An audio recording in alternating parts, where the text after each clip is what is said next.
మచిలీపట్నంలో Andhra Pradesh teachers federation ఆధ్వర్యంలో ఉపాధ్యాయుల మంగళవారం పోరుబాట కార్యక్రమం నిర్వహించారు. పెండింగ్లో ఉన్న పీఆర్సీ వెంటనే విడుదల చేయాలని, 4 డిఏ బకాయిలు చెల్లించాలని డిమాండ్ చేశారు. కరోనా కాలంలో మరణించిన ఉపాధ్యాయుల కుటుంబాలకు కారుణ్య నియామకాలు ఇవ్వాలని కోరారు. సమస్యలు పరిష్కరించకపోతే రోడ్డెక్కి భారీ ఆందోళన చేపడతామని ప్రభుత్వాన్ని హెచ్చరించారు. ఏపీటీఎఫ్ ఆధ్వర్యంలో అనేక ఉపాధ్యాయ ఉద్యోగ సమస్యల మీద రాష్ట్ర వ్యాప్తంగా ధర్నా కార్యక్రమాలు చేపట్టడం జరిగింది.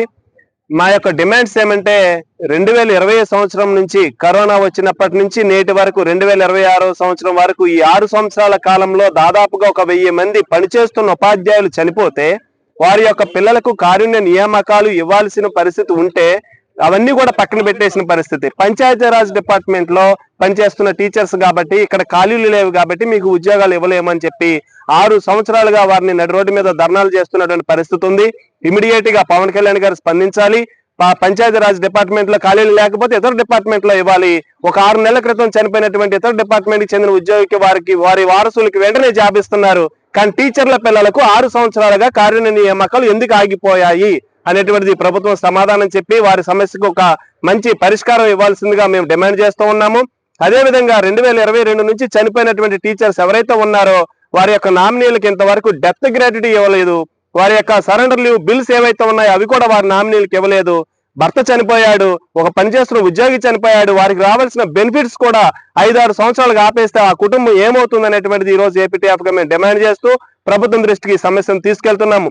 అదేవిధంగా అనేక ఆర్థిక పరమైన డిమాండ్లు ఈ రోజు పెండింగ్ లో ఉన్నాయి.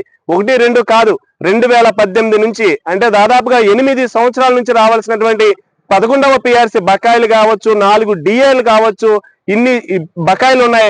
అదేవిధంగా టీచర్స్ కు 2022 నుంచి రావాల్సిన సరెండర్ లీవ్ ఎన్కాష్మెంట్ బకాయిలు ఉన్నాయి. ఐఆర్ ఇవ్వాల్సిన పరిస్థితి ఉంది, ఐఆర్ లేదు. 2018 నుంచి అమలు కావాల్సిన పీఆర్సీకి నాటి ముఖ్యమంత్రి జగన్మోహన్ రెడ్డి గారు 2019 నుంచి ఐఆర్ ఇచ్చేశారు. మరి 2023 నుంచి అమలు కావాల్సిన పీఆర్సీకి 2026 వచ్చినా సరే ఇప్పటి చంద్రబాబు నాయుడు గారు ఐఆర్ ప్రకటించకపోవడం వల్ల గ్రౌండ్ లెవెల్లో టీచర్లందరూ ఉద్యోగులందరూ తీవ్ర ఆందోళనగా ఉన్నారు. ఇప్పటికిప్పుడు కనుక జేఏసీ పిలిపిస్తే లక్షలాది మంది రోడ్డు మీదకి వచ్చేటువంటి పరిస్థితి ఉంది. కాబట్టి ప్రభుత్వం వెంటనే స్పందించాలి. గతంలో అక్టోబర్ నెలలో చంద్రబాబు నాయుడు గారు చెప్పారు పీఆర్సీ అనేటువంటిది మ్యాటర్ ఆఫ్ డేస్, నాకు కనుక వెసులుబాటు వస్తే ఇమీడియట్ గా నేను పీఆర్సీ అమలు చేస్తానన్నారు.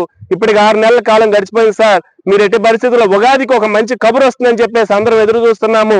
మీరు పీఆర్సీ కమిటీ వేసి 30% ఐఆర్ ప్రకటించి పెండింగ్ ఉన్నటువంటి 4 డిఏలను కూడా విడుదల చేస్తే మేమంతా కూడా హ్యాపీగా ఉగాది చేసుకుంటాము. లేని పక్షంలో అందరం కూడా ఆందోళనతో రోడ్డు మీదకి వచ్చే పరిస్థితి ఉంటుందని తెలియజేస్తున్నాము.